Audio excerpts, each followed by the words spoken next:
একদিন হযরত সুলাইমান আলাইহিসসালাম তার দরবারে সব মন্ত্রী ও জ্ঞানীদের ডেকে পাঠালেন। তার নিরাপত্তার দায়িত্বে এক জিন নিয়োজিত ছিল।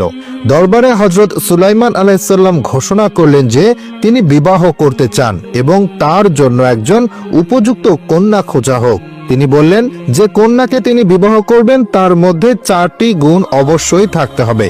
প্রথমত, সে পর্দাশীল ও ধর্মপরায়ণ হতে হবে। দ্বিতীয়ত, সে সৎ ও বিশ্বাসযোগ্য হতে হবে। তৃতীয়ত, সে একটি ভালো ও সম্মানিত পরিবারের মেয়ে হতে হবে। চতুর্থত, সে সুন্দরী হতে হবে।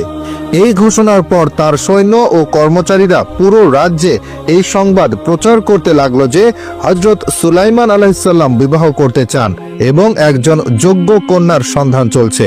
এদিকে এক দরিদ্র জেলে যে মাছ বিক্রি করে বাড়ি ফিরছিল, পথে ভিড় দেখে থেমে গেল। সে লোকজনকে জিজ্ঞেস করলো, এখানে কি হচ্ছে? কেউ তাকে জানালো যে হযরত সুলাইমান আলাইহিসসালাম বিয়ে করতে চান। তিনি এমন একটি মেয়েকে বিয়ে করবেন যার মধ্যে 4টি গুণ থাকবে। সে হবে পর্দানশীল, ধর্মপরায়ণ, সৎ ও সুন্দর। এই কথা শুনে জেলে লোকটি তার বাড়ির দিকে রওনা হলো।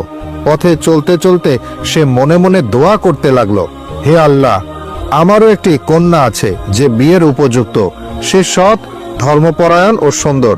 সে কখনো কোনো পরপুরুষের দিকে চোখ তুলে তাকায়নি। সে সারাদিন রোজা রাখে এবং রাতভর তোমার ইবাদতে মশগুল থাকে। হে আল্লাহ, যদি আমার মেয়ের বিয়ে হযরত সুলাইমান আলাইহিসসালামের সঙ্গে হয়ে যেত তবে আমার জীবন ধন্য হয়ে যেত। আমি কিয়ামতের দিন তার সঙ্গে জান্নাতে যেতে পারতাম। হে আল্লাহ, তুমি তো অতি দয়ালু ও করুণাময়, আমার এই দোয়া কবুল করো। জেলে লোকটি যখন বাড়িতে পৌঁছালো তখন সে তার স্ত্রীকে ডেকে বলল, তুমি কি শুনেছ? আমাদের দেশের বাদশা ও নবী হযরত সুলাইমান আলাইহিসসালাম বিয়ে করতে চান। যে মেয়েকে তিনি বিয়ে করবেন তার মধ্যে 4টি গুণ থাকতে হবে। আমাদের মেয়ের মধ্যে তো আগে থেকেই 3টি গুণ আছে। সে ধার্মিক, সৎ এবং সুন্দর। যদি তার বিয়ে হযরত সুলাইমান আলাইহিসসালামের সঙ্গে হয়ে যায় তবে তা আমাদের জন্য কত বড় সৌভাগ্যের বিষয় হবে। এ কথা শুনে তার স্ত্রী বলল, আপনি এসব কি বলছেন? এমন কথা ভাববেন না। আমরা তো গরিব মানুষ, আমাদের না আছে বড় কোনো বাড়ি, না আছে ঠিকমতো খাওয়ার ব্যবস্থা। হযরত সুলাইমান আলাইহিসসালাম তো একজন মহান রাজা, তার আছে বিশাল প্রাসাদ, রয়েছে সব ধরনের সুখ সুবিধা। আমরা তার সমকক্ষ নই। যদি তার সেনারা এসব কথা জেনে ফেলে তাহলে আমরা বড় বিপদে পড়তে পারি।